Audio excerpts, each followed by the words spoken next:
ফুটবলে একটা কথা আছে, প্রাইড ইন ডিফিট।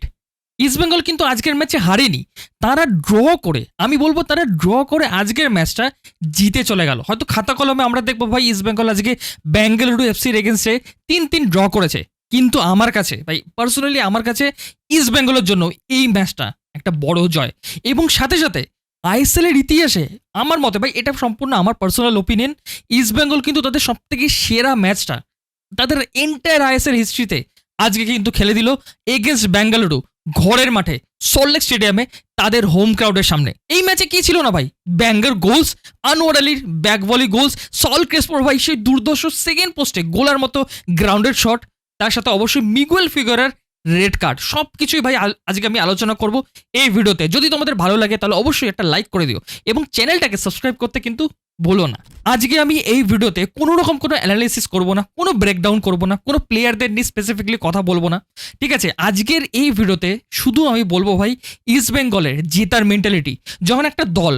ঠিক আছে, যখন একটা দল ভাই একদম পিঠ ঠেকে যায়, তারা কিরমভাবে পিছিয়ে পড়ে এগিয়ে আসতে পারে ভাই, সেইটা ইস্টবেঙ্গল, একমাত্র ইস্টবেঙ্গলেরই ভাই ক্ষমতা রয়েছে। আমি মোহনবাগান সাপোর্টার, কিন্তু এটা এগ্রি করতে হয় ভাই, একটা দল যারা এরকমভাবে একটা শক্ত প্রতিপক্ষর এগেনস্টে, ব্যাঙ্গালোর মতো টিমের এগেনস্টে খেলতে নেমেছে, অবভিয়াসলি ঠিক আছে, ঘরের মাঠে খেলতে নেমেছে, তারা আজকে 3জন ডিফেন্সে শুরু করেছিল। এবং মিগুয়েলের রেড কার্ড হবার পরে একটা প্লেয়ার শুরু 23 মিনিটে ভাই, 23 মিনিটে একটা প্লেয়ার রেড কার্ড খেয়ে যাওয়ার পর, আর সে অন্য কোনো র্যান্ডম প্লেয়ার নয়, হি ইজ দ্য মিগুয়েল ফিগারা, যেটা হচ্ছে সবথেকে important player for east Bengal, তাদের ক্লাসিক নাম্বার 10, যাকে কেন্দ্র করে ভাই ইস্ট বেঙ্গলের সমস্ত রকমের আক্রমণ হয়। সে রেড কার্ড খেয়ে যাওয়ার পরে সবাই ভেবেছিল, ইভেন কমেন্টেটাররাও বলেছিল যে ইস্ট বেঙ্গলের এখান থেকে ভাই ম্যাচ বের করা ইজ রিয়েলি টাফ, মানে 10% থেকেও মানে কম চান্সেস রয়েছে। এবং ডাগ আউটে যখন আমার অস্কার ব্রুজনের দিকে ক্যামেরা প্যান আউট হচ্ছিল, আমি দেখছিলাম সমস্ত সমর্থকরা দেখছিল যে অস্কার ব্রুজন মাথায় হাত পড়ে গেছে, তিনি ভাবছেন, তিনি ক্লুলেস, তিনি জানেন না তিনি কি করবেন। এবং সবাই কিন্তু ধরে নিয়েছিল যে আজকে ইস্ট বেঙ্গল ভাই কোনো মতে উইন তো আসছে না, কিন্তু তবুও কোনো না কোনো জায়গায় বা কোনো না কোনো পয়েন্টে কোনো সমর্থক, যেরকম আমি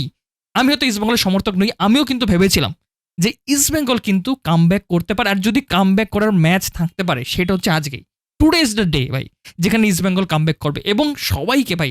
মানে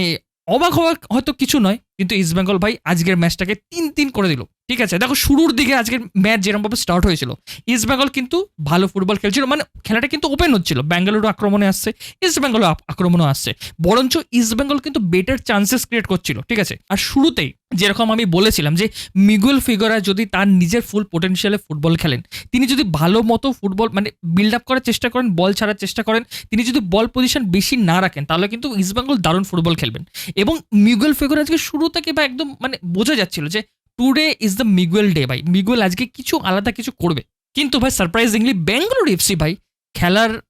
বিপক্ষে কি বলবো, স্টার্টিংয়ে ভাই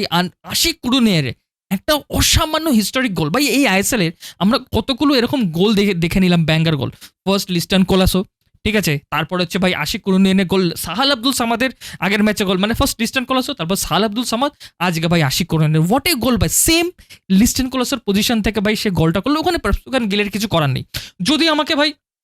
মানে একটা নেগেটিভ সাইড বলতে হয়, আমি বলবো যে আশিক কুরুনিয়ানকে কেন এতটা স্পেস দেওয়া হলো, দ্যাটস ইট ভাই। এখানে এটা একটা বিশ্বমানের গোল, ব্যাঙ্গার গোল, মানে এখানে কোনো রকমভাবে কোনো ক্রেডিট, এটা সম্পূর্ণভাবে হচ্ছে ইন্ডিভিজুয়াল ব্রিলিয়েন্সিতে গোল। এবং এই এক গোল খেয়ে যাওয়ার পর যখন মনে হচ্ছিল যে ব্যাঙ্গালুরু কিন্তু আজকের ম্যাচ ভাই আস্তে আস্তে মানে দখল নিচ্ছে মাঝ মাঠে, ঠিক আছে, তাদের আরেকটা গোল পাওয়া সময়ের অপেক্ষা, সেখান থেকে মিগুয়েল ফিগারা একটা কর্নার পেলো, মানে ইস্টবেঙ্গল একটা কর্নার পেলো, সেটা মিগুয়েল ফিগারা রাখলেন বক্সের মধ্যে, এবং ভাই দ্য গ্রেট ভাই মানে স্তম্ভ আনোয়ার আলী ভাই সেখান থেকে একটা ব্যাক ভলি ভাই, that is a grounded back volley, সেখান থেকে গোল করে ভাই সমতা ফেরোলো East Bengal chat. What a goal, what a banger goal ভাই, পরপর দুটো আমরা গোল দেখে নিলাম, এবং এইটা দিয়ে কিন্তু প্রমাণ করলো ইস্টবেঙ্গল কিন্তু আজকে কোনোভাবেই ম্যাচটা হারতে আসেনি। এই গোলের পর ইস্টবেঙ্গল সাপোর্টাররা ভাই একদম সমর্থকরা ভাই স্টেডিয়াম ভাই বাজাতে শুরু করলো, আর দেখে মনে হচ্ছিল যে ইস্টবেঙ্গল হ্যাঁ এইবার ইস্টবেঙ্গলের মতো খেলছে। কিন্তু বোধহয় এইটা হয়তো রেফারির সহ্য হলো না কোনো মতে, কারণ 24 মিনিটের মাথায় ভাই এমন একটা ঘটনা ঘটলো যেটা হচ্ছে আজকের ম্যাচের সবচেয়ে বড় ভাই টার্নিং পয়েন্ট। দেখো ফার্স্ট কিন্তু এডমান্ডের ওপর একটা ফাউল ছিল, ঠিক আছে, রায়ান উইলিয়ামস তাকে এরকমভাবে একটা পুশ করেছিলেন, রেফারি ওখানে কর্ণপাত করেনি এবং এডমান্ড দৌড়ে গেছিলেন, ঠিক আছে, রেফারির দিকে তেড়ে গেছিলেন যে ওইটা কেন ফাউল দেওয়া হলো না, that is A clear cut foul. কিন্তু রেফারি এমন একটা অঙ্গভঙ্গি করলো যেন দেখে মনে হলো ভাই নট ইন্টারেস্ট, ভাই তুই এখান থেকে যা, ভাই আমি রেফারি, ঠিক আছে আমি যা বলবো কি হবে, এটা এরকম বাচ্চাদের দাবি করে লাভ নেই, ঠিক আছে হয়ে গেল। তার সাথে সাথেই আশিক কুরুনিয়ান সাইড লাইনে, মানে পরের দৃশ্য, সাইড লাইনে এসে তিনি বলটাকে নিজের পজিশনে রাখার চেষ্টা করছেন এবং বলটা থ্রো ইন হয়ে গেল। সেখানে বিপিন সিং প্রেশার করছিলেন, মিগুয়েল ফিগারা তার সামনাসামনি ছিলেন, তিনি আসলেন, বলটাকে শট মারলেন আশিক কুরুনিয়ানের পায়ের মাঝখান থেকে, ঠিক আছে। এইখান থেকে কিন্তু ঘটনার সূত্রপাত, ওই যে শটটা মারলেন তারপর থেকে ভাই অলরেডি কিন্তু দুটো ডাগ আউট একটু হালকা নরম গরমে কথাবার্তা চলছিল। তারপর থেকে তারা কিন্তু ফুল ফ্লেজে ভাই মাঠের মধ্যে ভাই ঝগড়াঝাটি শুরু হয়ে গেল, একদম মারামারির উপক্রম হচ্ছিল। সেখান থেকে দেখা গেল যে মিগুয়েল ফেরেরা সম্ভবত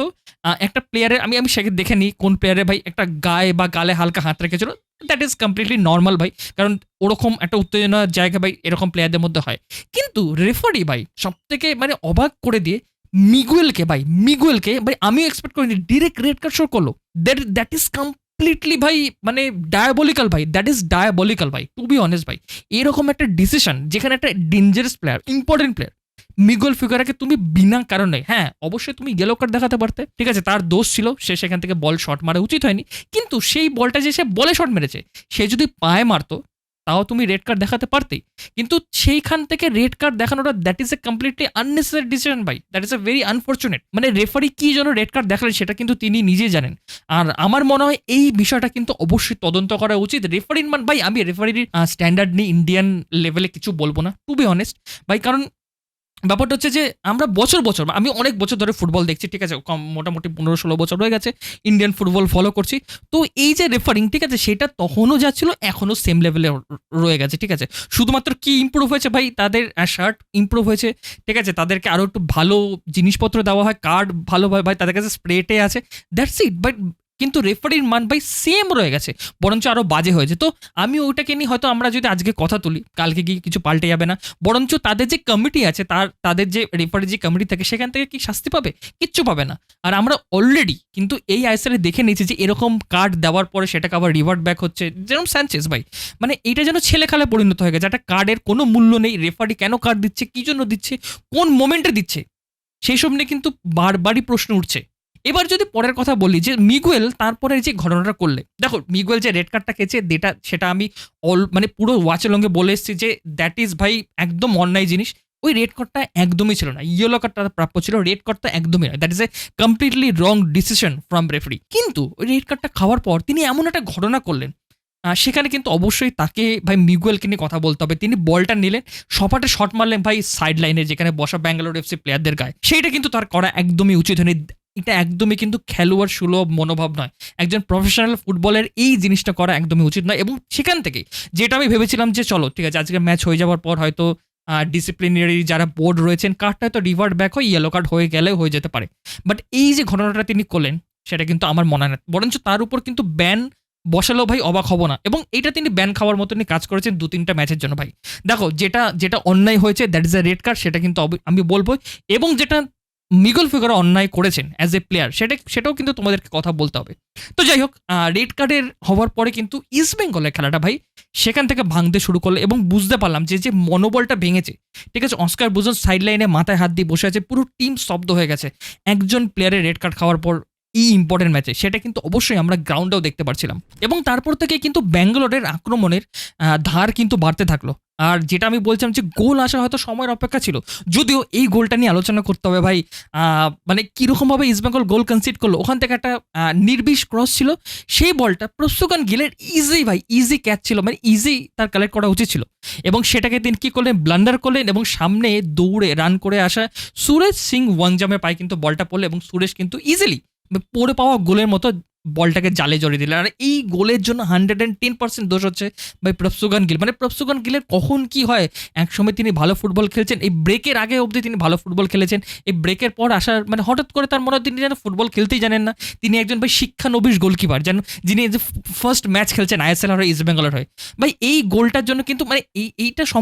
সম্পূর্ণভাবে দায়ী হচ্ছে প্রফসুগান গিল, কারণ ইস্ট বেঙ্গলের ডিফেন্স, ইস্ট বেঙ্গলের প্লেয়ার্স কারোর কোনো রকম কিন্তু কোনো দোষ ছিল না এই গোলটার জন্য। সেকেন্ড হাফ শুরু হওয়ার পর থেকে কিন্তু আমরা সবাই ধরে নিয়েছিলাম, ঠিক আছে, আমি বাদে, আমি কিন্তু আশা রেখেছিলাম যে বাকিরা সবাই যখন বলছিল যে east Bengal is done for the day ভাই, কারণ অলরেডি 10 জনে খেলছে, ঠিক আছে, অস্কার ব্রুজনের ট্যাকটিক্স অলরেডি ডান, তিনি আর কি করবেন, সেখানে একজন ইম্পর্টেন্ট প্লেয়ার চলে গেল, তারপরে হচ্ছে ইস্ট বেঙ্গল আজকে হয়তো কোনোভাবে হয়তো ড্র টেনে টেনে করতে পারে, বাট জেতা কিন্তু অসম্ভব। তবু আমি কিন্তু বিশ্বাস রেখেছিলাম যে এই ইস্ট বেঙ্গল কিন্তু এখনও জিততে পারে, কারণ ব্যাঙ্গালোর এফসি হঠাৎ করে সেকেন্ড হাফে ভাই সেটব্যাক করা শুরু করলো। তারা যেরকমভাবে ফুটবলটা খেলছিল ফার্স্ট হাফে, সেখান থেকে পুরো তাদের খেলা পাল্টে গেল এবং তারা কিন্তু নিজেদের অর্ধেই সীমাবদ্ধ হয়ে থাকলো, এবং সেই সুযোগটাকে কাজে লাগিয়ে কিন্তু ইস্ট বেঙ্গল আক্রমণের পর আক্রমণ কিন্তু তুলে আনছিল, এবং যার ফলস্বরূপ ভাই সল ক্রেসপো সেই ব্যাঙ্গার গোল ভাই, একটা সুযোগ তিনি পেলেন সল ক্রেসপো, সেখান থেকে প্রথমে তিনি শট নিলেন, সেই শটটা ভাই ডিফ্লেক্টেড হয়ে সানার পা থেকে এগেইন সল ক্রেসপোর পায়ে পড়লো, এবং সেখান থেকে তিনি জোরালো আরেকটা শট নিলেন,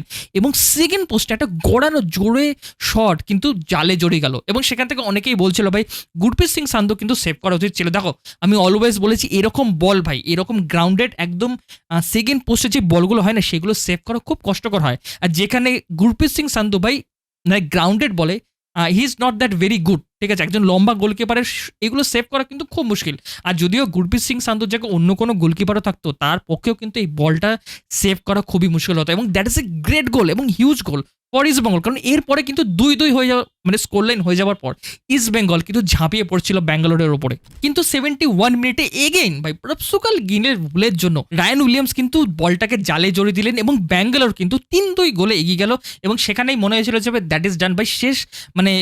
পেরেকটা কিন্তু পুঁতে দিল ইস্ট বেঙ্গলের কবরে ভাই, যেটা দেখে মনে হচ্ছিল ভাই ইস্ট বেঙ্গল এখান থেকে তো আর মনে হয় কোনোভাবে সমতা ফেরাতে পারবে না। দেখো এই গোলের জন্য হয়তো আমি পুরোপুরি দোষ দেবো না প্রপসুকান গিলকে, কিন্তু তিনি যেভাবে ফার্স্টে কমিট করে দিয়েছিলেন তার আরও বেটার করা উচিত ছিল, তিনি যদি ফার্স্ট পোস্ট ধরে দাঁড়িয়ে থাকতেন আমার মনে হয় না ভাই রায়ান উইলিয়ামস ওখান থেকে এত ইজিলি বল ঠেলতে পারতো, যদিও তিনি যেখান থেকে বলটাকে গোলে ঠেকেছেন দ্যাট ইজ আ ভাই জিরো অ্যাঙ্গেল, তিনি কিন্তু দুর্দশ মানে তার একক দক্ষতায় ইন্ডিভিজুয়াল ব্রিলিয়েন্সিতে কিন্তু তিনি স্কোর করেছেন, তবুও প্রপসুকান গিলে যে দুটো মেজর ভুল আজকের ম্যাচে সেটা নিয়ে কিন্তু অবশ্যই কথা বলতে হবে, তাকে কিন্তু অবশ্যই দোষ নিতে হবে, যেখানে পুরো টিম এরকম পারফরমেন্স দিচ্ছে সেখানে একমাত্র ভাই হয় না যে একটা পচা আলু বা চালের মধ্যে কাঁকড়, সেটা হচ্ছে ভাই প্রপসুকান গিল। এবং finally the last goal of east Bengal ভাই ক্রেজি, মানে আমি যদি এখন ভাবতে বসে আমার গায়ে লিটারেলি চিলস দিচ্ছে ভাই, লিটারেলি চিলস দিচ্ছে, যেই সময় ভাই গোলটা আসলো, দেখো 90 মিনিটসের পর 7 মিনিট অতিরিক্ত সময় দেওয়া হয়েছিল, ঠিক আছে, দ্যাট ইজ দ্য লাস্ট সময়, তো সবাই ভেবেছিল যে দ্যাট ইজ ডান ভাই, আর এখান থেকে কোনো রকম কোনো সুযোগ নেই, কারণ ইউসুফ এসেজারি তাকে তুলে নেওয়া হয়েছে, মাঠে রয়েছেন ভাই অ্যান্টন সোজবার, ঠিক আছে, তিনি মাঠে নামার পর থেকে হয়তো 1 বা 2 বার বলে টাচ লাগিয়েছেন, এছাড়া তিনি কিচ্ছু করতে পারেন। এমনি তো ভাই সাপোর্টাররা তাকে নিয়ে অনেক কথা বলেছে, আমিও বলেছি যে Anton is the worst signing এই বছরে ইস্ট বেঙ্গলের জন্য, অ্যান্ড দ্যাট ইজ কোয়াইট ভাই কারেক্ট ভাই, কারণ তিনি যেরকমভাবে মানে প্রতিটা ম্যাচে পারফর্ম করেছেন, তিনি তার পজিশন এখনো বোঝা যায়নি, তিনি আসলে কিরকম ফুটবল খেলেন সেটাও বোঝা যায়নি, তবু আজকের ম্যাচে হয়তো আশা ছিল তিনি যদি কিছু একটা করতে পারেন তাহলে তো ইস্ট বেঙ্গল সাপোর্টারদের জন্য হয়তো তিনি চোখের মণি হলেও হয়ে যেতে পারেন। এবং 90+7 মানে 97 মিনিটে ভাই একটা শেষ আক্রমণ ছিল, বিপিন সিং এর বল ছিল, সেই বলটা যখন তিনি বক্সের মধ্যে রাখলেন, অ্যান্টন কিন্তু বলটাকে একটা টাচ দিয়ে ভাই গোলে কিন্তু জালে জড়িয়ে দিলেন ভাই সেকেন্ড পোস্টে, এবং what a goal, what A timing ভাই, এই গোলটা হওয়ার পর ভাই আমার তো মাথা ব্লাস্ট করে গেছিল ভাই, এইটাই হয়তো ইস্ট বেঙ্গল, দ্যাট ইজ হয়তো ইস্ট বেঙ্গল ভাই, যারা হয়তো হারতে শেখে না, যারা হয়তো পিছিয়ে পড়তে জানে না, যারা পিছিয়ে পড়লেও ভাই বাঘের মতো এগিয়ে আসে, যারা হয় না যে একজন মানে ঘাতক সিংহ অনেক ডেঞ্জারাস ভাই, সেটা কিন্তু ইস্ট বেঙ্গল আজকে মাঠের মধ্যে দেখিয়ে দিল, এবং এই গোলের পর হয়তো তারা এই ম্যাচটা আজকে ড্র করেছে, বাট আমি বলবো তাদের জন্য কিন্তু আজকে একটা বড় জয় ভাই। ইস্ট বেঙ্গল আজকে আমাদেরকে যেরকমভাবে লড়াই করতে শেখালো, বারংবার আমরা দেখেছি ইস্ট বেঙ্গলকে এরকমভাবে লড়াই থাকতে, সেটা কিন্তু অবশ্যই ভাই আইএসএল এ যে হিস্ট্রি হবে না ভাই, ইস্ট বেঙ্গলের হিস্ট্রি মানে সোনার ইতিহাস, সেখানে কিন্তু আজকের ম্যাচটা ভাই স্বর্ণাক্ষরে লেখা থাকবে। আর বেশি কিছু বলার নেই, মানে আমি তো অস্ট্রাক ভাই ইস্ট বেঙ্গলের পারফরমেন্সে, শুধু বলবো যারা সমর্থকরা আছে তারা কিন্তু ভাই হেল্ড হাই, মানে মাথাকে ভাই উঁচু স্বরে ধরে রাখো ভাই আজকের পারফরমেন্স, হয়তো আজকে ম্যাচ জিততে পারলো না east Bengal, but there performance ভাই দ্যাট ইজ ভাই তোমাদেরকে অ্যাপ্রিসিয়েট করতে হবে, তোমাদেরকে বলতে হবে যে যেভাবে প্রত্যেকটা প্লেয়ার ফুটবল খেলেছে ভাই দ্যাট ইজ কমেন্ডেবল ভাই। সল ক্রসপো হোয়াট এ প্লেয়ার ভাই, হোয়াট এ ম্যাচ ভাই তিনি আজকে খেলেছে, তিনি তার 2 বছর সব থেকে বেস্ট ফুটবলটা কিন্তু আজকে তিনি খেলে দিয়েছেন, এবং যতটা কন্ট্রাস্ট এদিকে, যতটা 10 জন প্লেয়ার যতটা দারুণ ফুটবল খেলেছে ততটাই খারাপ ফুটবল খেলেছেন ভাই প্রপসুকান গিল, তার জন্য কিন্তু 2টো গোল কনসিডার হয়েছে, সেই দিকেও কিন্তু অবশ্যই ইস্ট বেঙ্গল সমর্থকের ভাই নজর দিতে হবে, কোচকে নজর দিতে হবে, এবং ম্যানেজমেন্টও কিন্তু প্রশ্ন করতে হবে, যেখানে এরকম ইম্পর্টেন্ট ম্যাচে দেখো আজকে ম্যাচে অবশ্যই সবাই কথা বলবে রেড কার্ড নিয়ে মিগুয়েলের, ঠিক আছে, আছে, তারপরে ইস্ট বেঙ্গল এরকম কামব্যাক নেই, কিন্তু তার মাঝে যেন প্রফসুকান গিলের এই পারফরমেন্সটা যেন কোনো চাপা না পড়ে যায় তাকে নাকি, সেটা কিন্তু সবথেকে বড় চিন্তার বিষয়। প্রফসুকান গিল যেরমভাবে এই এই এই এই ম্যাচটা কিন্তু ইস্ট বেঙ্গল অবশ্যই জেতা ছিল, শুধুমাত্র প্রফসুকান গিলের ওরকম সিলি মিস্টেক বলবো যেটা কস্টলি হয়ে গেল ফর ইস্ট বেঙ্গল। এবং ফাইনাল কথা যেটা বলে আমি শেষ করবো সেটা হচ্ছে ভাই রেড কার্ড। দেখো রেফারির মানে রেফারিং নিয়ে তো আমি আর কোনো কথা বলবো না, দ্যাট ইজ ভেরি আনফর্চুনেট। খুব খারাপ লাগছে আমার অবভিয়াসলি পার্সোনালি, যেরকমভাবে ভাই যেরকম সময় রেড কার্ডটা খেলো, দ্যাট ইজ কমপ্লিটলি ভাই বুলশিট ডিসিশন, ঠিক আছে, ফ্রম রেফারি। শুধু বলবো যে এটা আমি কাম্য নয়, আজকে ইস্ট বেঙ্গলের সাথে হয়েছে, কালকে মোহনবাগানের সাথে হবে, ঠিক আছে, পরশুদিন অন্যান্য টিমের সাথে হবে। এটা কেন ঘটবে সেটা দিয়ে কিন্তু অবশ্যই ভাই প্রশ্ন উঠবে, ভাই দাবি করতে হবে যে মানে এই জিনিসগুলো যাতে অবিলম্বে ভাই কারেক্ট হোক, এবং সেই রেফারি তাকে কিন্তু অবশ্যই দোষী সাব্যস্ত করে তাকে কিন্তু শাস্তি দিতে হবে, না হলে কিন্তু এই জিনিস ভাই ঘটতে থাকবে বছরের পর বছর। তোমাদের যদি ভিডিওটা ভালো লেগে থাকে তাহলে অবশ্যই কিন্তু এই ভিডিওটা চেক করতে পারো। এই ম্যাচের পর আইএসএল ইস্ট বেঙ্গল কিভাবে জিততে পারে সেটাই কিন্তু আমি আলোচনা করেছি এই ভিডিওতে। তাহলে কিন্তু তোমাদের সাথে দেখা হচ্ছে এই ভিডিওতে। টাটা।